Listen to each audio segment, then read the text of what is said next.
Man, fuck this employee of the month shit, homie. I'm sitting up here trying What to get you mean, fuck this employee of the month shit, man? When there's some shit to be won, goddammit, I want it. I don't give a fuck what it is. You know what I'm talking about? I take no prisoners. I go hard doing this shit. Big dog, big nuts. When names is on the motherfucking board, I want to see my name at the top of that motherfucking. Next to it, it needs to say, winner. This clip is by far one of my favorites to describe the mentality of Lamar Davis. From a poor upbringing in the hood to causing absolute havoc on the streets of Los Santos. We out here gangbanging like it's 91. Niggas getting laid down left and right. Streets covered with blood. To becoming a legitimate businessman. Cause now, it's LD's turn to come up. How's that for a sample? Now we gonna go in there and take these motherfuckers out and free this beautiful new industry from the shackles of gangsterism and corruption, man. We need that. It's a brand new dawn for the leaf, man. I'm kind of like a superhero for cannabis, nigga, kind of like Impotent Rage. You know the one that can't, you know who I'm talking about. Our cannabis superhero is definitely, alongside the three main protagonists, one of the most insightful personalities in Grand Theft Auto 5. But after his last appearance in 2021, we haven't really heard from him since. Where is Lamar Davis now? How is his new business, the LD Organics, doing? And will we possibly see him make a comeback in GTA 6, like we saw many GTA 4 characters making when GTA 5 came out? Well, from my own very thorough research, I have actually come up with an extremely definitive answer for all of these questions. An answer that no one on the internet has yet been able to come to until this point. So without further ado, let's get right into it. It has already been 4 years since we last saw Lamar Davis appear in the GTA Online action. Back in December of 2021, Lamar surprisingly visited Franklin's agency. What we got to know back then was that Lamar had just started his new and freshly legal cannabis business with an ambitious plan of taking control of the San Andreas market. Shit, I got something here. Dog, come on. Nah, put that shit away. I'm part of San Andreas' budding cannabis scene. At least back then, Lamar and Franklin went on multiple short trip missions to both ensure their market share stability as well as finding partners to work alongside promoting it.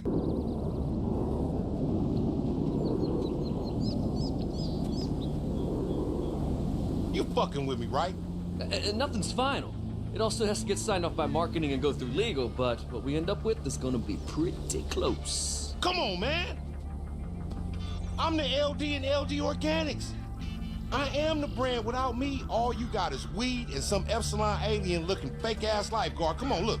But how has all of this worked out now, 4 years later in 2025? First of all, to understand where Lamar has ended up in 2025, let's start by understanding his defining backstory. Lamar and Franklin are the two boys from the hood, both growing up in Davis, South Los Santos. They met each other at the Davis High, where they both attended school. Or maybe not so much attended as were just enlisted. You always did think you were so clever. Remember Davis High? You didn't learn shit at that school.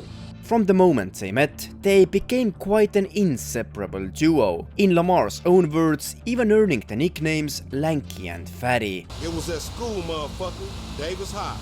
Me and Frank was always tight. Lanky and Fatty. We was slanging together, then we was banging together, then we back to slanging. That's a young man game, you heard me? As it turned out, school wasn't really what neither of those two really excelled at. Growing up in Davis, they were under a heavy influence from the surrounding gangs. As they both lived in the neighborhood of CGF, they also joined the gang from an early age. Although we don't know what Lamar's parents thought about him joining a gang, then at least from Franklin's aunt's attitude in 2013, gangs are not really actually negative organizations in the hood, but rather something to feel proud of. So you giving me a lecture about not being a good enough gangbanger? Gangs is positive. That's all we got, my nigga. That's our heritage. The Chamberlain gangster families is a majority African American gang, which both Franklin and Lamar fit very well into. However, despite looking very similar to an African American, Lamar is actually of Native American descent. More specifically, he's an Apache, a distinct native tribe that has for centuries lived on the territories that now consist of New Mexico, Arizona, Western Texas, and northern parts of the state of Mexico. Why we know this is because Lamar himself claimed to have Apache blood in him in an ending cutscene after the mission repossession. Nigga, that's that Apache blood in me, homie. You ain't lucky I ain't do a flying tomahawk and scalp they motherfucking ass. Now, you might think that having Apache blood in him doesn't mean he couldn't be part African American, being mixed race. However, this theory also seems to be unlikely, because Franklin himself also calls him quote-unquote an Apache. You Apache motherfuckers love y'all best, huh? You should go work on one of them reservation casinos. Only they'll kick your ass off for being a fraudulent imposter, motherfucker. You and all your little racial stereotypes and shit, I find them offensive. I'm very sensitive to your intolerance, my nigga. Anyway, coming back to Lamar's teenage years, joining the families ultimately led him and Frank to a path of crime. Their first ever heist was stealing $2,000 from a local bank. Unfortunately, right after they had left the bank, the most Lamar thing which could possibly happen happened. Man, the whole score was two-stacked. Only I didn't see none of that shit. Dye pack went off, homie. Money was useless then. Dye pack? You amateur! I knew I shouldn't have told you shit. Hey, Franklin, we all gotta start somewhere. Last time I tell your ass something. What many would consider a completely failed bank heist, in reality laid the ground for Lamar's and Frank's never-ending desire to make money and get out of the hood. You see, in GTA 5, Franklin is portrayed as this hustling and bustling mindset guy, trying to get out of the hood in any way possible, while Lamar can often be seen as Frank's dumb friend who is focusing on gangbanging and still trying to live this hood life, which isn't really a fair representation of him, to say the least. Yes, while it is true that Lamar tried to be cool with everybody in the hood, including the OG Stretch, then Lamar also admitted to know that the OGs don't care about them whatsoever. And I know this much, the motherfucking OGs ain't even giving a fuck about us, though. Man, fuck the OGs then. You know what I'm saying? This ain't no motherfucking pyramid scheme. Additionally, I would go as far to say that Lamar was perhaps even more of a hustler-minded person than Franklin. He was just worse in directing his efforts and sticking to his plans. Before the GTA 5 story actions in 2013, Lamar had already tried and failed his plan to become the quote-unquote King of Los Santos with the help of our online character. And you know what? After all the shit is said and done, after all the mayhem, it's gonna be one nigga stepping out of all the ashes on the tin knob. And that's gonna be the tall, handsome motherfucker by the name of me on Moving Gang. Watch what I say. Nah, V. Oh, no, V. Nah, V, man, come on, man. That shit ain't had nothing to do with me, man. Seriously, man. Man, I told G, man, to tell... I wouldn't even lie to you, man. You like a father to me, man. You the big homie, what I look like behind you, bro. And on top of that, I can't fucking lie to you, man, because I'm fucking scared, man. You might peel my cap. Have me come up missing or something, man. I know how you get down with them fucking car batteries. Come on, V, man. You gotta believe me, bruh. I didn't do nothing. This is what I'm gonna do, man. I'm gonna make it up to you, V. Come on, man. Listen to me. I'm gonna do it cause we cool. Cause I'm cool. Cause you cool. And you know I love. Hello? Man, fuck. Fucking asshole, man. I'm dead as a motherfucker. I'm dead. If I'm dead, you dead too. We all fucking dead, man. Fuck. You might be confused why I said that this took place before GTA 5, because as we all know, the Lowriders DLC was released in 2015, but you have to keep in mind that all of the action in GTA Online that took place before the Gunrunning DLC in 2017 actually happened before GTA 5, most likely in early 2013. And it was only with the Gunrunning DLC that Rockstar corrected the timeline, making it sync with real life. After Lamar had almost made the whole South Los Santos go to war with each other, I again remind you, it was him that started to work for Simeon and hooked up Franklin to also get a job there, not the other way around. Still, in 2013 it was Franklin that managed to ultimately make bank by joining forces with Michael and Trevor, guys who Lamar called white-collar workers. Man, I ain't got people teaching me that white-collar crime shit. Ain't shit changed for me, and you ain't helping. Ain't helping? What the fuck you call this? Me, Michael, Trevor, we all came up here to help. The unholy fucking trinity. It was obvious that Lamar was envious towards Franklin because of his newly established connections. That was seen by the phone calls he made Franklin throughout the game. Oh, it's you. Mr. Disloyalty got time to call, huh? Stress sold you out to the ballers, and I'm Mr. Disloyalty? For real? Man, you gotta get your fucking facts straight, homie. I'm straight, homie. You the one gone all crooked. If you'd have been there, I wouldn't have fell for that stress shit. Shit, man. Man, whatever, homeboy.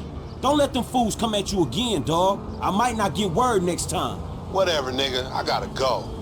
Lamar was afraid that Franklin would start to see him as someone who was of no use to him, a so-called old friend from the hood. That made Lamar at times even ironically talk himself down in front of his best buddy. Oh, my bad, Mr. Gold Card. Excuse me, sir. Thank you for helping out a post-street nigga like me, sir. You can go now, sir. Thank you. Thank you. Thank you. Despite all of this, Lamar didn't hate Michael and Trevor or their connections to Franklin. All he wanted was to be part of the same crew. That was very well seen from how Lamar was really excited to also be part of the team with Trevor and Franklin delivering exotic vehicles to Palito Bay. Lamar Davis, what's up? I'm part of the team. That's what's up. Team? I don't do teams. Devin Weston's car stealing team? The one Frank's running. Oh yeah, that one. Hey, look, I boosted the ride. I'm about to meet your boy Franklin, and I need your ass to pick up the Packer, meet us outside the garage, and we taking these motherfuckers up to Palito Bay. So, despite all of their misunderstandings and disagreements, at the end of 2013, Frank and Lamar stayed as tight as they were back in high school, with Lamar giving his full support to Frank in ending C. What's up, homie? Man, things are kinda fucked up right now, dawg. It's all good, nigga. Who better to have in a fucked up situation than a fucked up fool like me? Man, that's what the fuck I wanted to hear. Hey, look, I'm coming to your crib to get your ass.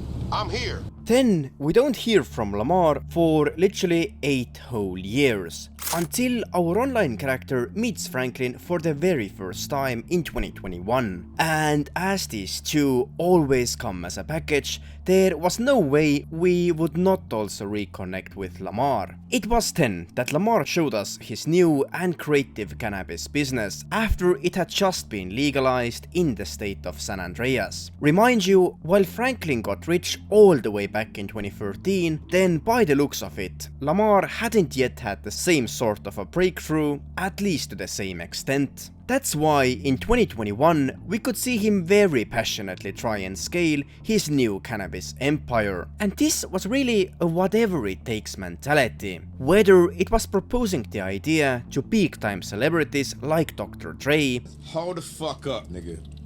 Okay, well, let me explain. You see this? I'm bringing San Andreas' economy back one blunt at a time. Nah, nigga. Lamar, can't this shit wait? Shit, man, we gonna get back to you, alright? We got you. If you got any fucking sense of self-preservation, Man, you know the fuck that is. You motherfucking hate right. You always coming in fucking up shit with your crazy ass. You know who I am, no. Man, chill the fuck out, Lamar. I swear to God, man, you been doing that shit since preschool, nigga. Man, shut the fuck up. Securing his warehouses from the Vagos in South LS. Hey, better yet, let's jump on the back of this motherfucker and bust out on their ass when they get to where they going. Nigga, are you fucking for real? You like surprise parties, nigga? Oh, fuck. Come on. Or even going on business talks with perhaps the weirdest people on earth, the Epsilon program members. You got to speculate to articulate. Yeah, once you sign the paperwork, it's all go. Hammer down, world domination. Kiflum. Kiflam. Kiflum. Kiflam. What the fuck?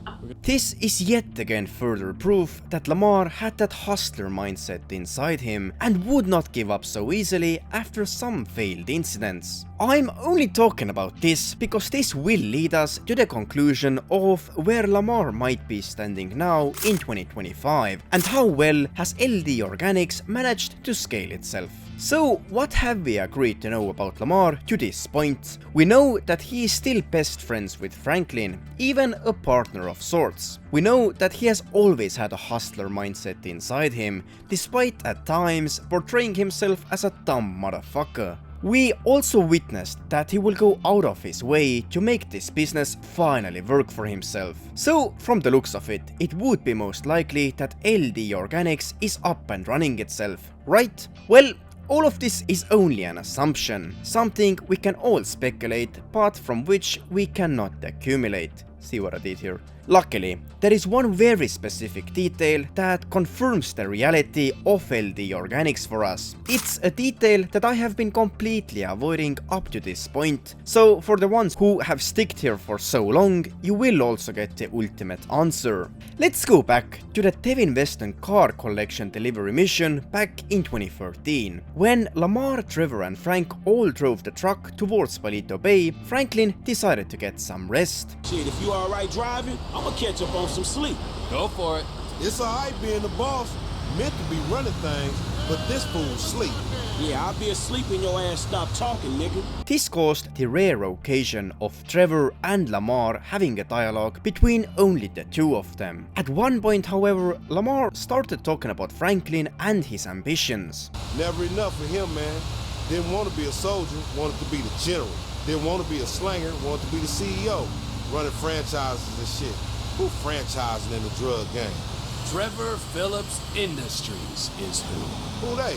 They got t-shirts? It don't matter. Now, please listen very carefully to the last sentence Lamar says. Who they? They got t-shirts? They got t-shirts? They got t-shirts?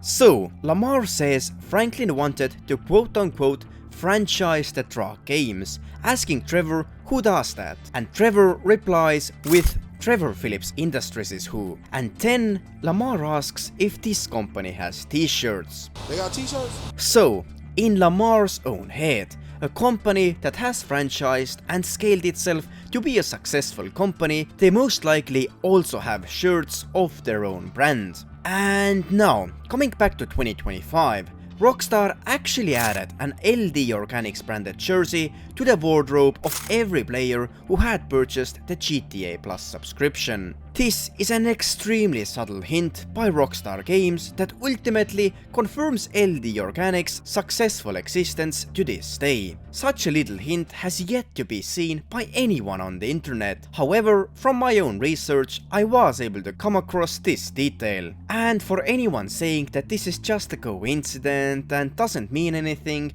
keep in mind, Rockstar never, and I really mean never ever, does anything on random or on accident. There is a hint for something at every move they make. But for the question if Lamar will make a comeback in GTA 6, there have been rather different opinions. Keep in mind, nothing has yet been confirmed by Rockstar to this point, so this part of the video is truly only speculation. But it just seems that the story of LD Organics cannot end so suddenly, without us getting some further information about how the company is nowadays doing. If Lamar himself will move to Vice City is a bigger question mark, as this guy literally lives and breathes the spirit of old school Los Santos. But it could very well be that LD Organics has by 2026 also expanded to the market of Leonida and Visedale County. Anyway, in conclusion, it is confirmed that LD Organics is still up and running, a fact that was confirmed to us so subtly by Rockstar during April of 2025 by adding the LD Organic shirts to GTA Plus members' wardrobes. Anyway,